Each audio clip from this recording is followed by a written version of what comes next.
Say that again. The whole history of America is the history of rich white men telling not rich white people that their enemies are black and brown. It starts in the colonies of what would become the United States. Let's remember, during the colonial period, mid-1600s, there was no such thing as white people. I know some people who are now called white find that shocking, right? Because they think whiteness is real, right? But whiteness was created. Europeans didn't call themselves white. We didn't call ourselves white. We weren't all members of one big happy family. Are you kidding? Have you studied the history of Europe? The history of Europe was about killing each other. That's what we did in Europe. We just killed each other before we figured out there were other people to kill. We just killed each other, right? I mean, that was the history of Europe. The English hated the Irish, right? Northern Italians didn't even think that Southern Italians were Italians. The Germans hated everybody, and everybody hated their ass right back, right? There was no team called white, no race called white, but all of a sudden, in the middle of the 1600s, there was. Why? Why was it suddenly necessary to create this thing called the white race? Well, because rich people can count. That's why. And so rich folks looked around, the ones that owned all the land, in the colonies, the colonial elite looked around and they realized something, that they were heavily outnumbered by African enslaved folks, by European indentured servants who were just one level above a slave, or other Europeans who weren't technically indentured servants, but they were still peasants, didn't have any money, didn't have any land, and they could do the math. They added it up and they were like, damn, we got to figure out a way to split these folks apart from one another or they're going to rise up and take our stuff, right? Because after a while, these black folks who were enslaved Africans and these quote unquote white folks who were poor Europeans are going to figure out they're all getting played by these rich people, right? So ultimately the rich figure out they got to come up with some way to get somebody in that group on their team. The easiest thing is to get the poor Europeans, right? Because at least they look like you. They sort of share some of the customs and the culture. So they all of a sudden create this thing called whiteness and they say, now you're part of the club. Now we're going to let you testify in court, enter into contracts, vote, at least if you're a man, own a little bit of land, at least if you're a man, right? And we're going to get rid of indentured servitude. No more of that because you're too good for that. And we're going to take the white men, now called white men, and put them on the slave patrol to keep black people in line. Give them a horse and a gun and a badge and make them feel big and powerful, right? They're still poor. They still don't have anything. They didn't pay the slave patrol well, right? Just exploited them, used them as a buffer between the elite and the other poor folks, particularly poor folks of color. And pretty soon the rebellions that occasionally happened where black and white got together to overthrow the elite, those stopped because the divide and conquer had begun to work, right? You could turn people against each other by telling those poor white folks, they got to keep these black people in line. And so that divide and conquer gets initiated in the colonies. Rich white men telling not rich white people that their enemies are black and brown. Fast forward to the Civil War era.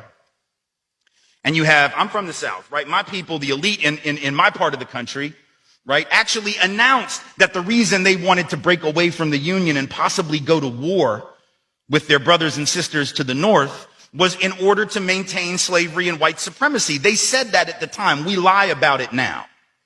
And we say it had nothing to do with that. But of course, at the time, they didn't have any shame about it, so they just said it openly.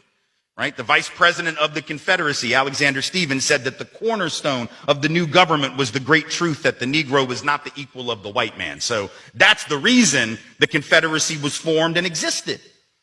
But here's the trick. If I'm rich and I want to go to war to protect my ownership in other human beings, my property, but you're poor and you don't own any enslaved people, why the hell would you go fight to protect my stuff? Because I'm a rich person. I'm not going to fight. Rich people don't go to war. Right?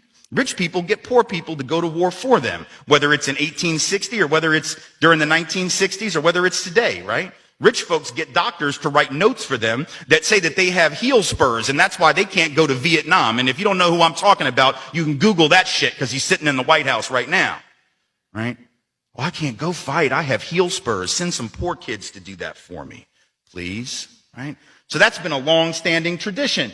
So the rich have to figure out a way to convince the poor to go fight for them. But that's a hard thing. That's like a hard sell, right? Like how the hell, why would you do that? Why would you go fight to protect my property rights when you don't own anything? The only way you would do it is if that rich person comes to you and says, hey, listen, you gotta go fight because we gotta maintain our way of life because if these people get free, they're gonna take your jobs. No, fool, they already got your job. That's how it works, right? Because if I'm white and I got to charge you $1 a day to work on the farm, but you can get a black person to do it for nothing because you own them. Guess who got the job? Free got the job, right? So in a sense, poor white folks would have been better off joining with black folks to overthrow the slave system. That would have raised the wage floor of all working people. But they got tricked by rich white men telling them that their enemies were black and brown. Fast forward to the 1930s. And you have white labor leaders. They're not even the elite, right? The labor leaders are not the elite, but they're the elite within the labor movement. And even they had fallen for it at this point. So they didn't want to integrate their unions. And they would say things like, well, we can't have black people and Mexicans and Chinese folks in our unions because if we do that, it's going to reduce the professionalism of our craft. We have to maintain the integrity of our profession. No, fool, you need more people in the damn union is what you need. And if you don't let those folks in, guess what happens when you go out on strike? Who is the boss going to use to replace you? They're going to replace you with the very same black and brown folks that you didn't want to work next to, right? And so at the end of and then you're going to blame them for taking your job rather than the white rich dude for giving it to them, right? Divide and conquer. Telling not rich white folks that their enemies are black and brown. And now we fast forward to the president. We got the president of the United States becoming president on the basis of that same rhetoric. Telling not rich white folks that the reason they don't have a job is because Mexicans took them. Right? That's the argument. Keep in mind, there's been a net outflow of Mexican folks from this country, out of this country in the last 10 years. Right now, border crossings and actual in-migration at the lowest level they've been since the 1970s. So anybody who believes that is a damn fool or somebody who does not understand how to do research on the internet or someone who doesn't care, right? But he says the reason you don't have a job is those brown folks took them.